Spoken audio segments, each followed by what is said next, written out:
दोस्तों welcome to wisdom TV. मेरा नाम है अभय एंड आज की वीडियो में आपको मून नाइट के फर्स्ट एपिसोड की हिंदी एक्सप्लेनेशन मिलने वाली है। एपिसोड शुरू करते ही हमें एक आदमी दिखता है लेकिन उसकी शक्ल नहीं दिखाई जाती। वो एक काला कपड़ा बिछाता है टेबल पर और उसके ऊपर अपने हाथ रखता है। एक कांच के गिलास में वो पानी डालता है। उस पानी में अपनी एक बार उंगली डिप करके उस उंगली को ग्लास के टॉप कॉर्नर्स पर घुमाता है और फिर उस गिलास के ऊपर इस तरह से कुछ अपनी उंगलियों को हिलाता है एंड फिर वो उस पानी को पी लेता है और ग्लास को उल्टा कपड़े पर रख के उसको कपड़े से ढक कर उसे अपनी छड़ी से तोड़ देता है। फिर वो उस कपड़े को खोलता है और उन कांच के टुकड़ों को अपने शूज में डालता है और उन शूज को पहनकर वहां से निकल जाता है। फिर हमें स्टीवन दिखता है जो नींद से उठता है। हमें दिखता है कि उसने एक बेल्ट से अपना पैर बांधा हुआ था और उसके बेड के चारों तरफ रेत गिरी होती है एक सर्कल की शेप में और उसने अपने दरवाजे पर एक टेप भी लगाई हुई थी। वो उसे निकालता है और फेंक देता है। वो अपनी मछली गस को खाना डालता है और अपनी माँ को एक वॉइस मेल भेजता है। उस वॉइस मेल में वो कहता है कि हाँ वो ठीक है लेकिन हमेशा की तरह आज भी उसकी नींद इस तरह खुलती है जिस तरह वो बहुत ज्यादा थका हुआ हो। वो तैयार होकर घर से निकलता है, बस में चढ़ता है और लेकिन उसे बहुत नींद आ रही होती है। वो नेशनल आर्ट गैलरी में काम करता है इसलिए वो वहाँ जाता है। वहाँ उसे एक छोटी बच्ची दिखती है जो आर्ट गैलरी में मौजूद प्रॉपर्टीज में कचरा डाल रही थी। वो उस बच्ची को समझाता है कि ऐसा मत करो, ये गलत बात है। फिर वो उस बच्ची को एक मम्मी के बारे में बहुत इंटरेस्ट से बताने लग पड़ता है। उसकी बातों से साफ साफ पता चलता है कि वो इजिप्शियन हिस्ट्री के रिलेटेड बात करने में बहुत खुश और इंटरेस्टेड रहता है कि तभी वहाँ उसकी बॉस डोना आती है। डोना स्टीव को कहती है ओए बातें हो गई हो तो काम पे लग जा। फिर थोड़ी देर बाद डोना उसे कहती है कि ये मैंने कहा ना तुझे, तेरा काम यहाँ पे कोई गाइड वाला नहीं है, तुझे यहाँ पे बच्चों को कैंडीज बेचनी है। डोना के इतने रूड बिहेवियर के बावजूद स्टीव उससे बहुत आराम से बात करता है। अचानक वहाँ पर एक कोवर्कर आती है। वो स्टीव से कहती है कि याद है ना हमारी शाम को 7 बजे डेट है परसों। स्टीव कहता है क्या परसों? वो उस औरत को पहचानता ही नहीं है कि वो है कौन, इसलिए वो उससे पूछता भी है कि क्या तुम मुझे डेट के लिए पूछ रही हो। और वो लेडी उसे स्माइल देकर वहाँ से चली जाती है। उसके जाने के बाद डोना वहाँ आकर स्टीव से कहती है अरे तू तो बहुत तेज है यार, कब से चल रहा है उसके साथ चक्कर? और स्टीवन कहता है सच कहूँ तो मुझे भी नहीं पता, मैं तो उसे जानता भी नहीं। फिर हमें डोना और स्टीव काम करते हुए दिखते हैं स्टोर में। इनकी बातों से पता चलता है कि स्टीव यूजुअली पहले भी इस हफ्ते में बहुत बार लेट हो चुका है। और स्टीव डोना को यहाँ पर कहता है देखो मार्केटिंग वालों पे मैं कोई उंगली नहीं उठा रहा हूँ लेकिन उन्होंने जो यहाँ पे एक पोस्टर बनाया है उसमें एनियार्ड के यानी इजिप्शियन गॉड्स के सिर्फ 7 ही फोटोज है, बल्कि एनियार्ड में तो टोटल 9 इजिप्शियन गॉड्स थे। डोना उसकी बातों पर ध्यान नहीं देती और उसे टॉन्ट मारते हुए कहती है वो बाकी के 2 इजिप्शियन गॉड्स लेट आते होंगे इसलिए उन्हें नौकरी से निकाल दिया होगा और आइंदा तू भी लेट आया तो तेरे को भी निकाल दूंगी। फिर स्टीव की छुट्टी हो जाती है और वो वहाँ से जाते हुए सिक्योरिटी में जो उसका एक दोस्त काम करता है उसे कहता है गुड नाइट जेबी और वो उसे पलटकर स्कॉटी के नाम से बुलाता है। स्टीव कहता है मेरा पूरा नाम स्टीवन है, स्कॉटी नहीं है यार। पर कोई बात नहीं, ठीक है गुड नाइट। फिर हमें दिखता है कि स्टीवन कुछ खाते हुए एक स्ट्रीट परफॉर्मर के साइड में बैठकर उसे अपने मन की सारी बातें बता रहा है जो उसके साथ एक्चुअली हो रहा है। वो कहता है कि मैं जैसे ही सोता हूँ तो उठने के बाद मैं एक अनजान जगह पर पहुंच जाता हूँ। मेरी बॉडी रात को चलने लग पड़ती है, मेरे कंट्रोल में ही नहीं रहती और एक्चुअली में ये सब सपना होता है। और मैं जैसे ही उस सपने से उठता हूँ तो मुझे पता लगता है कि मेरी बॉडी बहुत ज्यादा थक चुकी है, पता नहीं यार मेरे साथ क्या हो रहा है। और मैंने तुझे बताया ना वो लड़की जो मुझे यार डेट के लिए पूछ रही थी, मैं तो उसे जानता तक नहीं हूँ, मुझे तो उसका नाम तक नहीं पता। लेकिन हाँ अगर मुझे इसी जन्म में गर्लफ्रेंड बनानी है तो मैं ये मौका गवा नहीं सकता। और इसी सब के चक्कर में मैं कोशिश करता हूँ कि रात को जगा रहूं। वो जाने से पहले उस स्ट्रीट परफॉर्मर को कहता है उस लड़की को पाने के लिए मुझे अपने पैरों में ये बेड़ियां डालकर सोना बंद करना पड़ेगा ना। तुम समझ रहे हो ना मैं क्या कह रहा हूँ। फिर स्टीवन उस स्ट्रीट परफॉर्मर को एक बरीटो देकर और कुछ पैसे देकर वहाँ से चला जाता है। फिर हमें दिखता है कि स्टीवन सोने से पहले अपने बिस्तर के चारों तरफ रेत का एक सर्कल बना रहा है। वो दरवाजे पर एक टेप लगाता है, दरवाजे को कुंडी मारता है और पजल को पकड़कर उसे सॉल्व करने लग पड़ता है। और बैकग्राउंड में साथ ही साथ रेडियो पर एक प्रोग्राम चल रहा होता है। इस प्रोग्राम में ये लड़की बताती है कि किस तरह आप पूरी रात जागे रह सकते हो। वो बताती है कि पजल को सॉल्व करना और बुक्स को पढ़ना आपको रात भर जागने में हेल्प करेगा। और स्टीवन वैसा ही करता है। पहले स्टीवन रूबिक क्यूब को सॉल्व करने लग पड़ता है और उसके बाद वो इजिप्शियन गॉड्स के रिलेटेड कुछ बुक्स पढ़ने लग पड़ता है। एंड अचानक वो अपने कमरे से एकदम अलग जगह पर पहुंच जाता है। वो उठकर कहता है ये मैं कहाँ पर आ गया हूँ, ये कौन सी जगह है? और बैकग्राउंड से आवाज आती है अपना जिस्म उसके हवाले करो। स्टीवन कहता है किसके हवाले करूं? और वो अपनी पॉकेट चेक करता है तो उसमें कुछ इजिप्शियन आर्टिक्राफ्ट सा होता है और हमें दिखता है कि स्टीवन के पीछे खोंशू खड़ा हुआ है। लेकिन स्टीवन जैसे ही पीछे मुड़ के देखता है तो वहाँ कोई नहीं होता और एक बड़ा सा पैलेस होता है। उस पैलेस की खिड़की पर एक आदमी आता है। स्टीवन उसकी ओर देखकर हाथ हिलाता है हेलो, और उस खिड़की पर दूसरा आदमी आता है और वो स्टीवन पर शूट करने लग जाता है। और स्टीवन फिर वहाँ से गाँव की तरफ भागने लग जाता है और वो 2 आदमी भी उसकी तरफ शूट करते हुए उसके पीछे आने लग पड़ते हैं। और हमें दिखता है कि उन दोनों में से एक आदमी किसी को माइक्रोफोन पर कहता है वो गांव की तरफ जा रहा है। स्टीवन जैसे ही गांव में पहुंचता है वहां उसे दिखता है कि बहुत सारी भीड़ में से एक आदमी छड़ी के सहारे चलते हुए आगे की तरफ आ रहा है और लोग उसे इस तरह टच कर रहे हैं जैसे कि वो जीसस हो। वो आदमी बीच चौराहे में खड़ा हो जाता है और लोग उसके इर्द गिर्द एक भीड़ इकट्ठा कर लेते हैं। वो उनके सामने कुछ स्पीच सी दे रहा होता है। वो कह रहा होता है कि हम इस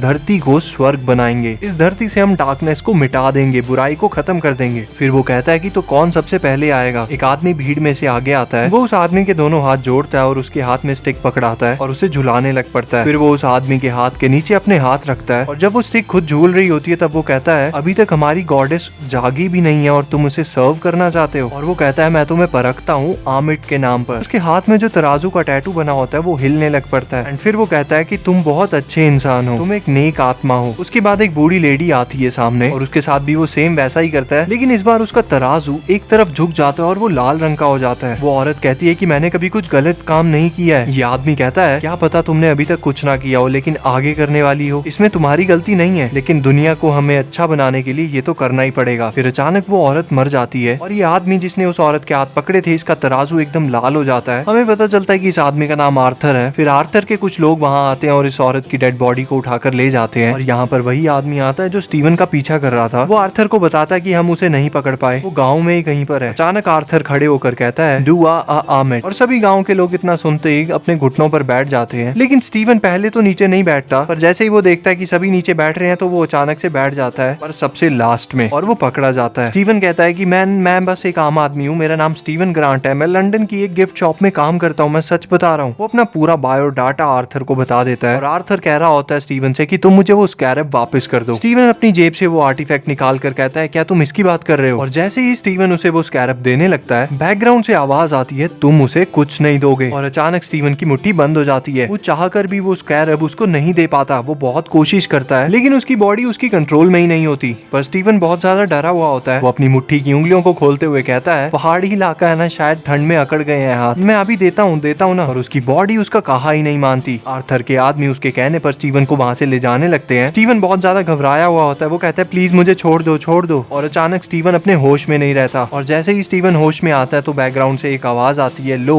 फिर से काबू खो दिया। और वो देखता है कि उसके आसपास जितने भी गुंडे थे वो सभी मर चुके हैं और स्टीवन के हाथ पूरी तरह खून से रंगे हुए हैं। वो अपने हाथ ऊपर करके कहता है सॉरी मैंने सच में कुछ नहीं किया। फिर स्टीवन वहाँ से भागने की कोशिश करता है पर गाँव वाले उसके पीछे पड़े हुए हैं। वो एक गाड़ी में बैठता है और वहाँ से निकल जाता है और उसके पीछे आर्थर के गार्ड्स अपनी गाड़ियों में निकल पड़े हैं। स्टीवन बस यही कहता रहता है खुद को कि ये बस एक सपना है, ये बस एक बुरा सपना है, लेकिन उसे बिल्कुल ऐसा फील नहीं हो रहा होता कि ये एक सपना है। और उन गार्ड्स की कार स्टीवन के ट्रक के पास पहुंच गई होती है और एक आदमी उस कार में से छलांग मार कर स्टीवन के ट्रक के पीछे लटक जाता है और पीछे वाला दरवाजा खोलकर अंदर घुस जाता है। वो स्टीवन को मारने ही वाला होता है कि तभी स्टीवन के साथ फिर से वैसा होता है जैसा पहले हुआ था। वो होश खो देता है और फिर से वापस होश में आता है तो उसके हाथ में गन होती है और उसकी गाड़ी का सामने वाला शीशा टूट चुका होता है और वो गन को छोड़ देता है। जब वो पीछे की ओर देखता है तो वहाँ पर उस आदमी की लाश पड़ी होती है जो अभी अभी कुछ देर पहले उसके ट्रक में घुसा ही था। और बैकग्राउंड में फिर से उस आदमी की आवाज आती है। वो कहता है सुनो मार्क, अगर गलती से भी स्कैरब को कुछ हुआ तो तुम दोनों खत्म। स्टीवन ऊपर की ओर देखकर कहता है तुम क्या कह रहे हो, मुझे कुछ समझ नहीं आ रहा। और उस आदमी की आवाज फिर से आती है और वो कहता है अरे सामने ट्रक देख कमबख्त। और सामने से पूरा वुडन लॉग से भरा हुआ एक ट्रक आता है। स्टीवन एकदम रोड के कोने में से अपनी गाड़ी को उस ट्रक के आगे निकाल लेता है, लेकिन वो ट्रक जैसे ही ब्रेक लगाता है उसका एक्सीडेंट हो जाता है और वो सारे वुडन लॉग्स उस ट्रक में से निकल जाते हैं। उन गार्ड्स की दो गाड़ियां स्टीवन के ट्रक के दोनों तरफ आ जाती हैं और वो स्टीवन को बस शूट करने ही वाले होते हैं कि स्टीवन फिर से अपना होश खो देता है। जैसे ही वापस होश में आता है तो वो देखता है कि उसका ट्रक रिवर्स में चल रहा है और अब उसके सामने बस एक ही गाड़ी बची हुई है। स्टीवन अपने हाथ में पकड़ी हुई गन उस गाड़ी के ऊपर फेंकता है और फिर से उस आदमी की पीछे से आवाज आती है। वो कहता है अबे कमबख्त, गोली चलानी थी, तूने सीधे गन ही फेंक दी। और उन गार्ड्स की कार अचानक से स्टीवन के ट्रक को टक्कर मारती है और स्टीवन का ट्रक घूम जाता है और उसका पेट्रोल खत्म हो जाता है, इसलिए वो रुक जाता है। वो गार्ड्स गाड़ी में से उतर कर स्टीवन के ट्रक के सामने आते हैं। स्टीवन अपने दोनों हाथ खड़े कर लेता है कि तभी ऊपर पहाड़ी से वो ट्रक जिसके एक्सीडेंट होने पर वुडन लॉग्स बाहर निकले थे, वो वुडन लॉग्स पहाड़ी से नीचे आते हैं और उन आदमियों को कुचलते हुए आगे चले जाते हैं। और फिर से स्टीवन अपना होश खो देता है और जैसे ही वो होश में वापस आता है तो वो अपने बिस्तर पर होता है। तो सबसे पहले खुद को चेक करता है कि वो सही सलामत तो है या नहीं, और फिर अपने पैर में बंधी हुई बेल्ट को, और फिर वो हंसने लग पड़ता है क्योंकि उसे लगता है कि ये सब एक सपना था। वो दरवाजे से उस टेप को हटाकर डस्टबिन में फेंकता है तो हमें दिखता है कि उसका डस्टबिन इस तरह की टेप से भर चुका है। अचानक स्टीवन का ध्यान अपनी मछली की तरफ जाता है और वो देखता है कि पहले उसकी फिश पर तो सिर्फ एक फिन था और अचानक आज 2 पर उग गए हैं। उसने जिनसे मछली खरीदी होती है तो वो वहाँ पर जाता है और वहाँ पर शॉप ऑनर बताती है कि कल तुम यहाँ पर आए थे। स्टीवन कहता है मैं तो यहाँ आया ही नहीं। शॉप ऑनर कहती है कि हाँ तुम कल यहाँ आए थे, ठीक है ना, और यहाँ पर चेक कर लो, हर फिश के ऊपर 2 ही फिन होते हैं, तुम क्या ऊट पटांग बातें कर रहे हो। और स्टीवन का ध्यान अचानक घड़ी पर जाता है और टाइम 7 बजने वाले होते हैं। स्टीवन कहता है क्या ये घड़ी खराब है। वो कहता है मैं तो अभी उठाऊं और शाम के 7 कैसे बज सकते हैं। वो अपनी डेट के लिए तैयार होने लगता है और तैयार होकर तय की गई डेस्टिनेशन पर पहुंच जाता है। बहुत देर तक वेट करने के बाद स्टीवन उस लड़की को कॉल करके कहता है कि मैं यहाँ रेस्टोरेंट के बाहर बैठा हूँ, तुम कहाँ पर हो। वो लड़की कहती है कि 2 दिन बाद कॉल करोगे तो मैं रेस्टोरेंट में क्यों ही आऊंगी। स्टीवन कहता है यार बात तो फ्राइडे की हुई थी ना, तो फ्राइडे तो आज है, तुम 2 दिन पहले क्यों आ गई थी यहाँ पर। वो लड़की बताती है कि आज संडे है और वो कहती है कि आज के बाद मुझे कॉल मत करना। स्टीवन वहाँ पे खड़े वेटर से भी पूछता है कि आज कौन सा दिन है। वो बताता है कि आज संडे है। स्टीवन बहुत शॉक्ड रह जाता है। वो खाने के लिए कुछ ऑर्डर करता है लेकिन उसे बहुत बड़ा यहाँ पर शॉक लगता है कि उसकी लाइफ में आखिर हो क्या रहा है। उसे पता ही नहीं चलता कि उसकी लाइफ में उसके साथ इतना बुरा क्यों हो रहा है, कुछ भी उसके कंट्रोल में नहीं है। फिर वो घर जाते हुए अपनी माँ को वॉइस मेल में कहता है, हाँ माँ मैं उससे मिला था, बहुत अच्छी लड़की है, आपको भी बहुत पसंद आएगी, आपको मैं उसके बारे में और बताऊंगा। ठीक है फिर बाद में बात करते हैं। फिर वो घर पहुंचकर अपने डेट के लिए हुए चॉकलेट्स को खुद ही खा रहा होता है। वो थोड़े से टुकड़े अपनी फिश को भी देता है और वो चॉकलेट्स जैसे ही नीचे गिरते हैं उसका ध्यान जाता है कि उसके फ्लोर पर टेबल के स्क्रैच होने के निशान है। और फिर वो उस टेबल के ऊपर देखता है तो दीवार में एक लकड़ी का तख्ता साइड से थोड़ा सा खुला हुआ होता है। वो उस टेबल को उस डायरेक्शन में खिसकाता है जिस डायरेक्शन में वो स्क्रैचेस पड़े थे। टेबल के ऊपर चढ़ता है और तख्ते को साइड हटाकर देखता है तो वहाँ पर उसके घर की एक एक्स्ट्रा चाबी और एक मोबाइल फोन होता है। वो उस मोबाइल फोन को चेक करता है तो उसमें लैला नाम की किसी लड़की के ढेर सारे मिस कॉल्स होते हैं और अचानक उस लड़की का कॉल फिर से आता है। स्टीवन खड़ा हो जाता है, बहुत घबराया हुआ होता है। फिर वो कॉल उठाता है तो वो लड़की कहती है, ओह माय गॉड, शुक्र है तुम जिंदा हो। स्टीवन पहचानता नहीं है कि ये कौन है। वो लड़की कहती है कि मैं तुम्हें महीनों से टेक्स्ट और कॉल कर रही हूँ, कोई जवाब क्यों नहीं दे रहे थे। फिर स्टीवन कहता है, आप गलत पहचान रही हैं, आपके मुताबिक मैं कौन हूँ,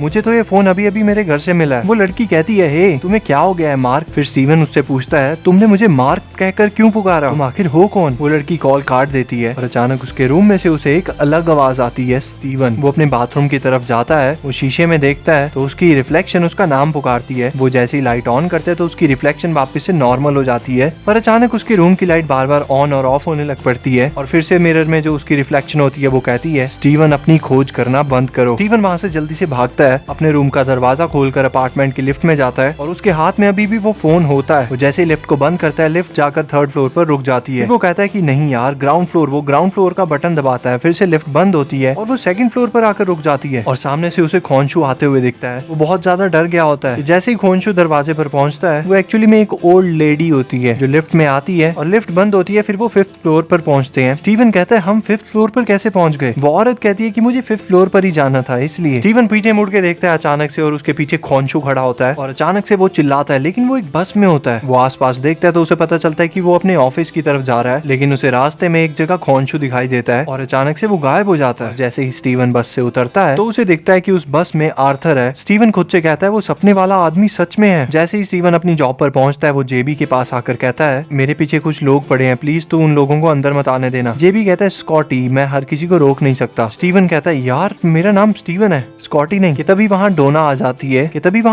जाती है और वो स्टीवन को काम पर लगने को कहती है। स्टीवन बहुत ज्यादा घबराया होता है इसलिए वो डोना को झाड़ देता है। वो उसे कहता है कि यार मुझे 2 मिनट सांस लेने दोगी, और वो वहाँ से चला जाता है। उस आर्ट गैलरी के अंदर आते हुए वहाँ पर उसे दिखता है कि आर्थर वहाँ खड़ा हुआ है। आर्थर को वहाँ खड़े देख स्टीवन एक गार्ड को कहता है, यार ये आदमी मेरे पीछे पड़ा है, प्लीज मुझे बचाना। और वो गार्ड अपनी स्लीव ऊपर करके दिखाता है तो उसकी रिस्ट पर वही तराजू वाला टैटू बना होता है। इसका मतलब वो भी आर्थर का ही आदमी है। स्टीवन आर्थर से कहता है कि मेरे पास अब वो चीज नहीं है जो उस दिन तुम मुझसे मांग रहे थे। आर्थर कहता है, वो चीज मेरी नहीं है, वो आमिट की है, क्या तुम इन्हें जानते हो। स्टीवन कहता है, मैंने पढ़ा था कि हाँ ये एक इजिप्शियन गॉडेस थी और ये पहली जल्लाद भी थी। आर्थर कहता है, ये जल्लाद सिर्फ बुरे लोगों के लिए थी। आर्थर कहता है कि आमिट हमारे फ्यूचर में होने वाले बुरे कर्मों को भी पहले ही जान लेती है और उस बेसिस पर वो हमें जज करती है। स्टीवन वहाँ से भागने की कोशिश करता है लेकिन चारों तरफ आर्थर के आदमी होते हैं। आर्थर फिर स्टीवन के साथ भी वैसा ही करता है जैसा उसने उस गाँव में उस आदमी और औरत के साथ किया था। वो स्टीवन के हाथ में वो छड़ी पकड़ाता है और उसके हाथों के नीचे अपने हाथ रखकर उस छड़ी को झुलाने लग जाता है। उसका तराजू हिलने लग पड़ता है बहुत जोर से और अचानक आर्थर स्टीवन को कहता है, तुम में बहुत ज्यादा केओस है, उसे कुछ होता तो नहीं है। स्टीवन काफी घबरा जाता है और वो वहाँ से चला जाता है। आर्थर अपने लोगों से कहता है उसे जाने दो। फिर शाम के समय स्टीवन अपनी जॉब से लेट छुट्टी करता है क्योंकि डोना ने उसे ओवर टाइम करने को कहा था। वो वहाँ से बाहर निकलता है कि तभी अचानक उसे अंदर से किसी की आवाज आती है। वो वापस अंदर उस आर्ट गैलरी में जाता है और अचानक उसे एक बड़े से मॉन्स्टर की परछाई दिखाई देती है। स्टीवन एक जगह पर छुप जाता है और अचानक उसे उस रिकॉर्डिंग की आवाज सुनाई देती है जब गाँव में स्टीवन ने आर्थर से कहा था कि मुझे स्कैरब दे दो और मैं तुम्हारी जान बख्श दूंगा। स्टीवन अपना बैग दूसरी तरफ फेंकता है और वो मॉन्स्टर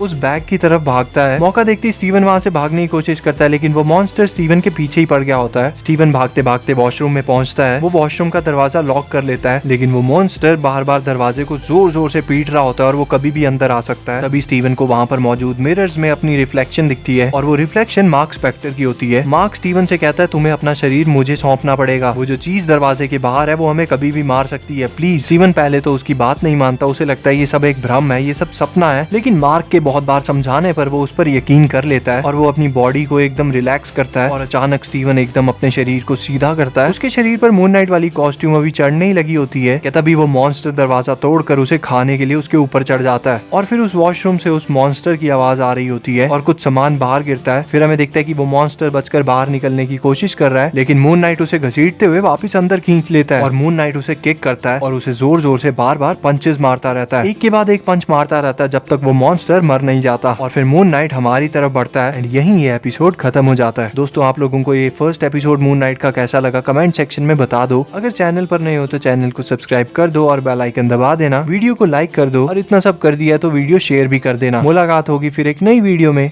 धन्यवाद। What is love? Baby, don't hurt